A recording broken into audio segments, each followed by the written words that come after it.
To all those people watching, I'd like to remind everyone that this video is not made for kids. It's for older fans and adults. Enjoy the fucking video! Thomas adored the Christmas season. He was busier than ever taking goods and passengers up and down the branch line. He loved seeing the smiling faces of the villagers.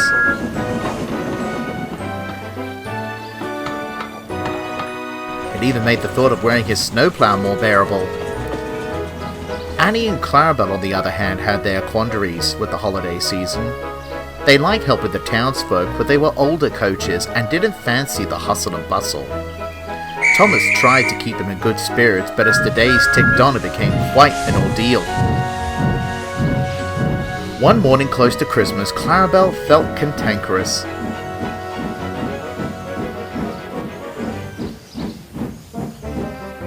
"Another parcel, bag or box and I'll burst!" she wailed. "Bother your boxes," huffed Annie.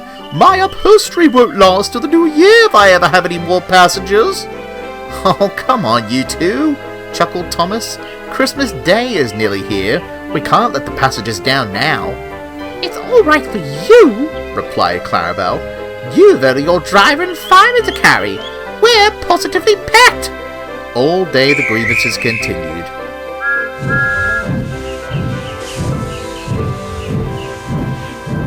Thomas tried everything. He stayed with the coaches between runs, kept them warm with his steam, and listened intently to their complaints. Alas, nothing satisfied Annie and Clarabel, and their foul mood was rubbing off on everyone. Even the trucks grumbled about them.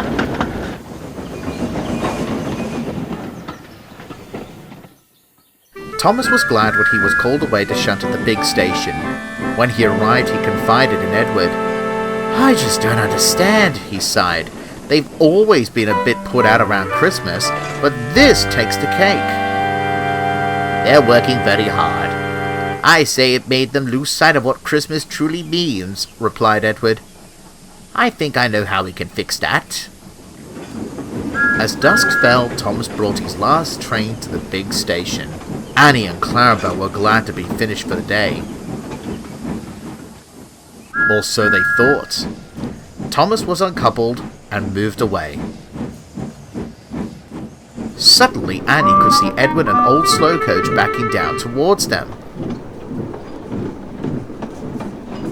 "I say, Edward, you must be on the wrong platform." "On the contrary," smiled old slow coach, "we're right where we need to be.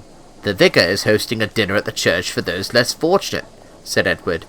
"We have many volunteers and supplies to deliver, but can't do it ourselves." "That," finished Thomas, "is where you two come in." Annie and Clarabel didn't know what to think. They were exhausted, but knew it wasn't proper to complain about helping with such a cause. Quiet and reluctant, they followed Edward out of the station.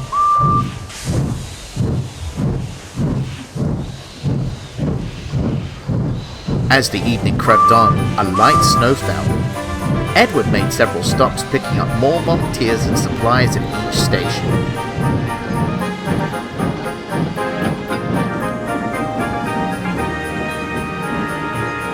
It wasn't long before the train was packed, and Annie and Clarabel began to grumble. "Day and night, packed tight." "There is a time and place," interrupted old slow coach calmly but firmly, "to consider our own needs before others. This is not one of them." Annie and Clarabel retired into stunned silence.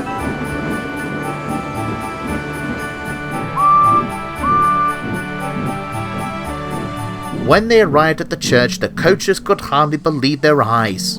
Brilliant lights had been strung up, Christmas trees dotted the yard, and a large crowd had congregated outside.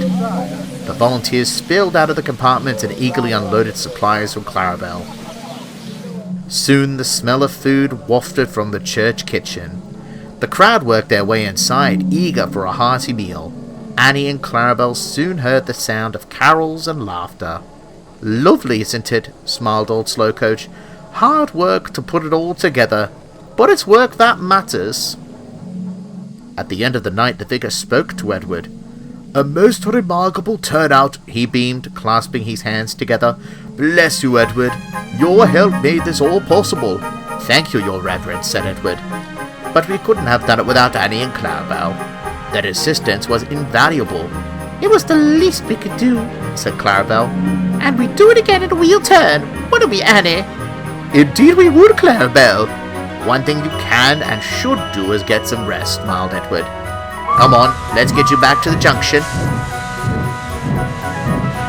Thomas was asleep in the carriage shed when Edward brought the coaches back. He stirred as they were shunted alongside. Oh, well then, he yawned. How was your extra work?